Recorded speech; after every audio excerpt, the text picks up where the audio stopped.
नमस्कार. आज आपण श्रीपाद श्रीवल्लभ चरित्रामृताच्या माध्यमातून एका खूपच गहन आणि तितक्याच रंजक विषयावर बोलणार आहोत. चला तर मग यातील काही महत्त्वाच्या आध्यात्मिक शिकवणी समजून घेऊया. तर सुरुवात करूया एका अत्यंत शक्तिशाली संकल्पनेपासून. या ग्रंथामध्ये एका अशा मंत्राचा उल्लेख आहे जो असं म्हणतात की आपल्याला अंतिम मुक्ती म्हणजे खरं स्वातंत्र्य मिळवून देऊ शकतो. मुळात हा ग्रंथ आपल्याला उपासनेच्या दोन मुख्य पद्धती सांगतो. या पद्धती म्हणजे कोणत्याही भक्ताच्या साधनेचा पायाच आहेत असं म्हणायला हरकत नाही. हे दोन मार्ग कोणते? तर पहिला आहे मंत्राचा मार्ग, अगदी सोपा, पवित्र ओम नमः शिवाय या मंत्राचा जप करत राहायचा. आणि दुसरा आहे विधीचा मार्ग, ज्यात महान्यास विधान नावाचा एक मोठा विस्तृत विधी केला जातो. म्हणजे उपासना ध्वनी आणि जपाच्या माध्यमातूनही करता येते आणि एका ठरलेल्या विधियुक्त पद्धतीनेही करता येते. चला आता जरा पुढे जाऊया आणि पाहूया की भक्तीमध्ये नक्की कोणती साधनं वापरली जातात. याची सुरुवात अर्थातच मंत्रापासून होते. आणि तो मंत्र आहे शिव पंचाक्षरी मंत्र ओम नमः शिवाय. आपण जो उपासनेचा पहिला मार्ग पाहिला त्या साधनेचा हा मंत्र केंद्रस्थानी आहे. आता गंमत बघा, या मंत्राचा अर्थ खूप खोल आहे. यातील 5 अक्षरं म्हणजे केवळ शब्द नाहीत, तर ती विश्वातल्या 5 मुख्य तत्वांना दिलेला आमंत्रण आहेत. हे 5 कोश मिळूनच आपलं अस्तित्व बनतं. म्हणजे प्रत्येक अक्षर जपणाऱ्याला थेट ब्रह्मांडाच्या एका मूलभूत पैलूशी जोडतं. पण फक्त हा एकच मंत्र नाही. या ग्रंथात इतरही काही खूप प्रभावी भक्तिपद्धती सांगितल्या आहेत.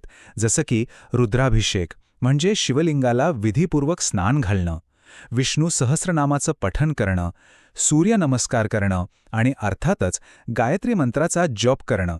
या सगळ्या गोष्टी भक्तीच्या मार्गावर खूप महत्त्वाच्या मानल्या जातात. आता इथून पुढे ना आपला दृष्टिकोन खूप व्यापक होतो. म्हणजे आतापर्यंत आपण वैयक्तिक उपासनेबद्दल बोलत होतो, पण आता ही उपासना थेट वैश्विक व्यवस्थेशी कशी जोडलेली आहे ते पाहूया. आणि हा संबंध दाखवण्यासाठी ग्रंथ एक असा आकडा समोर ठेवतो जो ऐकून आपण थक्क होतो. तो आकडा आहे 33 कोटी. असं सांगितलं जातं की पाणी, हवा आणि आपल्या शरीरात तब्बल 33 कोटी रुद्र व्यापलेले आहेत. विचार करा, ही दैवी ऊर्जा खरंतर सगळीकडेच आहे. आणि या सगळ्या म्हणजे लाखो करोडो दिव्य शक्तींवर कोणाचं नियंत्रण आहे? तर त्यांचे स्वामी आहेत श्री गणपती.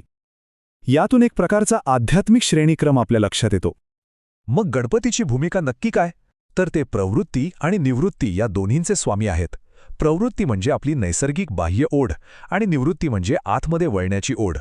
अस्तित्वाच्या या मूलभूत शक्तींना मार्गदर्शन करण्याचं काम गणपती करतात. त्यामुळे हा संबंध आणखीनच गहन होतो. आता आपण एका अशा भौतिक वस्तूविषयी बोलणार आहोत जिला प्रचंड आध्यात्मिक शक्तीचा स्रोत मानलं जातं. आणि ती वस्तू आहे रुद्राक्ष. रुद्राक्षाचे अनेक प्रकार आहेत आणि प्रत्येकाचं महत्त्व वेगळं आहे.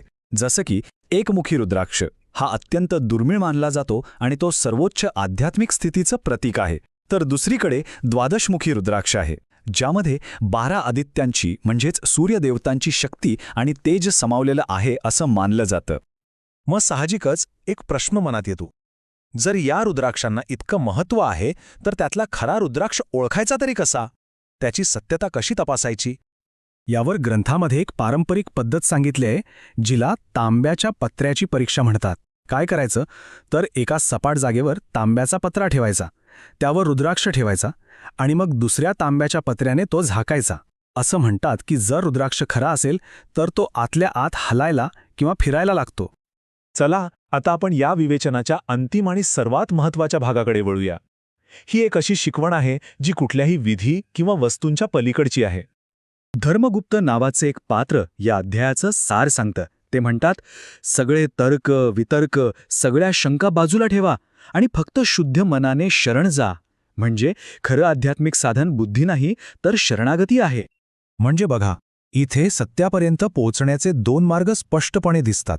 एक आहे बुद्धीचा मार्ग, जिथे आपण तर्क, युक्तिवाद, विश्लेषण करतो, अगदी जसं आपलं भविष्य जाणून घेण्यासाठी आपण पत्रिका तपासतो तसं. आणि दुसरा आहे श्रद्धेचा मार्ग, जिथे कोणत्याही पुराव्याची गरज नसते, फक्त शुद्ध भक्ती आणि अटल विश्वास असतो. आणि शेवटी हा ग्रंथ आपल्याला एका मोठ्या प्रश्नावर विचार करायला भाग पाडतो. माणसाचं चारित्र्य मोठं आहे की देवाचं अस्तित्व? या प्रश्नाचं उत्तर प्रत्येकाने स्वतःच्या आत शोधायचं आहे.